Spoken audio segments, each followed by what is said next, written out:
ಓಂ ಅತ್ಯದೃಷ್ಟ ವಿದೋಷ ಮಹಾಜ್ಞಾನೈಕತಾನ ಪ್ರಭಾ ಸರ್ವಪ್ರಾಭವ ಶಕ್ತಿ ಭೋಗ ಬಲ ಸತ್ಸಾರಾತ್ಮ ದಿವ್ಯಾಕೃತಿ ಸೃಷ್ಟಿಸ್ಥಾನ ನಿರೋಧ ನಿತ್ಯ ನೀತಿ ಜ್ಞಾನ ಪ್ರಕಾಶಾವೃತಿ ಕಾಂತ ಮೋಕ್ಷ ವಿಮೋಕ್ಷದಂ ಹರಿಮಜಂ ನಿತ್ಯಂ ಸದೋಪಾಸ್ಮಹೇ.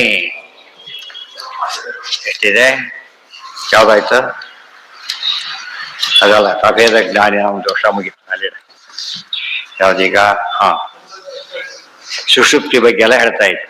ಇದು ತಿಳ್ಕೊಂಡ್ರೆ ಭಾರಿ ಪುಣ್ಯ ಇದೆ, ತಿಳ್ಕೊಳ್ಳೋದ್ರೆ ಭಾರಿ ಪಾಪ ಇದೆ. ಅದನ್ನ ಹೇಳ್ತಾ, ಇದು ಆಪ್ಷನ್ ಅಲ್ಲ, ಕಂಪಲ್ಸರಿ.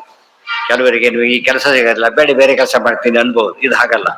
ದೇವ್ರನ್ನ ಬಿಟ್ರೆ ಏನ್ ಮಾಡಕ್ ಸಾಧ್ಯ ಇಲ್ಲ. ಅತಿ ಒಳ್ಳೇದಾಗಬೇಕು ದೇವರಿಂದ, ಬಿಟ್ರೆ ಅತಿ ಕೆಟ್ಟದಾಗತ್ತೆ. ಇವತ್ತು ಕೆಲವ್ರ ಹತ್ರ ಮಾಡಿದ್ರೆ ಪುಣ್ಯ, ಬಿಟ್ರೆ ಪಾಪ ಇಲ್ಲ. ಏಕಾದಶಿ ಆಗಲ್ಲ, ಮಾಡಿದ್ರೆ ಭಾರಿ ಪುಣ್ಯ, ಬಿಟ್ರೆ ಭಾರಿ ಪಾಪ. ಮತ್ತೆ ವಿಷ್ಣು ಪಂಚಕ ಆಗಲ್ಲ, ಮಾಡಿದ್ರೆ ಪುಣ್ಯ, ಬಿಟ್ರೆ ದೋಷ ಇಲ್ಲ.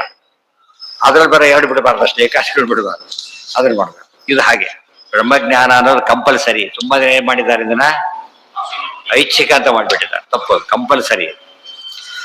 ಅದನ್ನ ಹೇಳ್ತಾರೆ. ಲವಣಮೇತ ದೂತಕ್ಕೆ ದೃಷ್ಟಾಂತ ಕೊಡ್ಬೇಕಾದ್ರೆ ಆಚಾರ್ಯ ಎಕ್ಸ್ಪ್ಲೇನ್ ಮಾಡ್ತಾರೆ. ಸನ್ಮೂಲ ಅಂತ ಹೇಳಿದ್ದಾರೆ. ಸನ್ಮೂಲ ಪರಮಾತ್ಮನೇ ಮೂಲ, ಊರ್ಧ್ವ ಮೂಲ ಮದಶಾಖಂ. ಆಮೇಲೆ ಬಂದಿದ್ದಾರೆ, ಮುದ್ದೆ ಕಾಲಕ್ಕೆ ಹೋಗ್ತಾರೆ, ಗೊತ್ತಿಲ್ಲ ಇವ್ರಿಗೆ, ಹೋಗಿರೋದು ಗೊತ್ತಿಲ್ಲ. ಆಮೇಲೆ ಅಲ್ಲಿಂದ ಬರ್ತಾರೆ, ಬಂದಿದ್ದು ಗೊತ್ತಿಲ್ಲ, ಹೋಗ್ತಾರೆ, ಅದು ಗೊತ್ತಿಲ್ಲ ಇವರಿಗೆ. ಆದರೆ ಅಂತ ಪರಮಾತ್ಮ ನೀನೆಲ್ಲ ಹುಷಾರು ಅಂತ ಹೇಳಿದರು ದೃಷ್ಟಾಂತದಲ್ಲಿ. ಅಣ್ವೈವ ಇಮಾಧಾನಾಹ ಭಗವಃ ಇತಾಸಾಂ ಅಂಗ ಏಕಾಂ ಭಿಂದೀತಿ ಭಿನ್ನ ಭಗವೈತಿ ಕಿಮತ್ರ ಪಶ್ಯಸೀತಿ ಕಿಂಚನ ಭಗವೈತಿ ನ ಕಿಂಚನ ಭಗವೈತಿ. ಆಮೇಲೆ ವಯಂ ಎಲ್ಲಾಯ್ತು? ಯಂ ವೈ ಸೌಮ್ಯ ಏತ ಮಣಿಮಾನಂ ನಾ ನಿಭಾಲಯಸೆ ಏತಸ್ಯ ವೈ ಸೌಮ್ಯ ಏತೆ ಯೇಷು ಅಣಿಮ್ನಃ ಏವಂ ಮಹಾನ್ ನಗ್ರೋಧ ತಿಷ್ಠತಿ. ಅವ್ರು ಏನ್ ಹೇಳ್ಬೇಕಾದ್ರೆ ಅದಿಷ್ಟು ಕೋಟ್ ಮಾಡಿದ ವಾಕ್ಯ ಉಪನಿಷತ್ತು. ಅದೇನ್ ಹೇಳಿದ್ದಾರೆ ಅವರೀಗ? ಸೂಕ್ಷ್ಮವಾದ ವಿಚಾರವನ್ನು ಹೇಳಬೇಕಾದ್ರೆ ಮರ ದೃಷ್ಟಾಂತ ಕೊಟ್ಟು, ಅಷ್ಟು ದೊಡ್ಡ ದೇವರು ಅಂತೇಳಿ ಯಾಕೆ ಕಾಣೋದಿಲ್ಲ? ಅಷ್ಟು ದೊಡ್ಡ ಮರ, ಅದು ಆಲದ ಮರ ಯಾಕೆ ತಗೊಂಡ್ರೆ ದೊಡ್ಡ ಮರ. ಆದ್ರೆ ಅದ್ರ ಬೀಡಿ ಎಷ್ಟು ನೋಡಲಿಕ್ಕೆ ಸಾಧ್ಯ.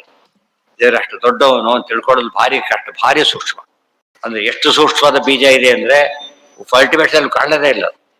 ಇದು ದೊಡ್ಡ ಜಗದೃಕ್ಷ, ಇದು ಅದಕ್ಕೆ ವೃಕ್ಷಕ್ಕೆ ಹೋಲಿಸಿರೋದು. ಈ ಅಶ್ವತ್ಥ ವೃಕ್ಷ ಅಂದ್ರೆ ಒಂದೇ, ಇದು ಅಶ್ವತ್ಥ ಪ್ರಭೇದ ಅಲ್ಲ, ಅಂದ್ರೆ ಬೇರೆ ಅಲ್ಲ. ಅದು ಎಕ್ಸ್ಪ್ಲೇಷನ್ ಇದು. ಅಶ್ವತ್ಥ ವೃಕ್ಷ ಜಾತಕ ಭಗವದ್ಗೀತೆಯಲ್ಲಿ ಪರಮಾತ್ಮ ಹೇಳಿದ ಅಂದ್ರೆ ಆ ದೃಷ್ಟಾಂತ ಉಪಯೋಗಿಸ್ಕೊಂಡ್ರೆ ನಮಗೆ ದೇವ್ರ ವಿಷಯ ಅರ್ಥ ಆಗುತ್ತೆ ಅಂತ. ಅಶ್ವತ್ಥ ಸರ್ವವೃಕ್ಷಾಣ ನಮಗೆ ಇದಿಷ್ಟು ವ್ಯಾಖ್ಯಾನ, ಉಪನಿಷತ್ತಿನ ಅರ್ಥದ ಸಂಗ್ರಹ. ಗೊತ್ತಾಯ್ತಾ? ಆ ಮೂಲಕ ವಿಭೂತಿ ರೂಪ ಅಲ್ಲೇ ಇಟ್ಟಿದ್ದಾನೆ. ಅದಕ್ಕೆ 15ನೇ ಅಧ್ಯಾಯ ವ್ಯಾಖ್ಯಾನ. ಊರ್ಧ್ವ ಮೂಲ ಮತಶಾಖಂ ಅಶ್ವತ್ಥಂ ರಾಹು. ಒಂದ್ ಕಡೆಗೆ ಪೂಜ್ಯ, ಅವೆಲ್ಲ ಒಂದ್ ಕಡೆಗೆ ಆಯ್ತು. ಜಗತ್ತಿನ ಅರ್ಥ ಮಾಡ್ಕೊಳ್ಳೋದಕ್ಕೆ ಅದು ಬೇಕು.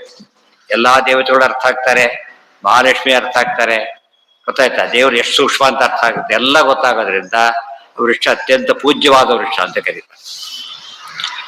ಮಣಿಮಾನು ಲವಣಮೇತ ದೂತಕ್ಕೆ ಅವಧಾಯ ಇನ್ನೂ ಕೊಟ್ರು. ಅಲ್ಲೇನು ಇದೇ ಕಾಣ್ತಾ ಇಲ್ಲ ಅಷ್ಟೇ, ಆದ್ರೆ ಇಲ್ಲಿ ಒಂದ್ ಕಡೆ ಇದೆ, ಕಾಣ್ತಾ ಇಲ್ಲ. ಹೊಡೆದ್ ನೋಡಿದಾಗ ಉಪ್ಪಿನ ದೃಷ್ಟಾಂತ ಏನಂದ್ರೆ ಎಲ್ಲ ಕಡೆ ಇದೆ, ನೀರು ಕಾಣೋದೇ ಇಲ್ಲ. ಸರ್ವತ್ರ ವ್ಯಾಪ್ತ, ಆದ್ರೂ ಕಾಣೋದಿಲ್ಲ. ಯಾಕೆ? ನೀರಿನ ಎಲ್ಲಾ ಕಡೆ ಕಲ್ತೋಗ್ಬಿಟ್ಟಿದೆ ಉಪ್ಪು. ಆ ಉಪ್ಪನ್ನು ನೋಡಿದ್ರೆ ಕಾಣಿಸ್ಲೇ ಇಲ್ಲ, ಬಾಯಲ್ಲಿ ಹಾಕೊಂಡ್ರೆ ಗೊತ್ತಾಯ್ತು. ಅಂದ್ರೆ ದೇವ್ರು ಕಾಣೋದಿಲ್ಲ ಅಂದ್ರೆ ಇಲ್ಲ ಅಂತಲ್ಲ, ನೋಡ್ಬೇಕಾದ ರೀತಿಯಲ್ಲಿ ನೋಡಿದ್ರೆ ಕಾಣ್ತಾನೆ. ಗೊತ್ತಾಯ್ತಾ? ಅಲ್ಲಿ ಉಪ್ಪಿನ ನೋಡ ಕಣ್ಣಿಗೆಲ್ಲ ಕಾಣಿಸೋ ಪದಾರ್ಥ ಅಲ್ಲ. ಎಲ್ಲಿ ಆಗ್ಬೇಕದು?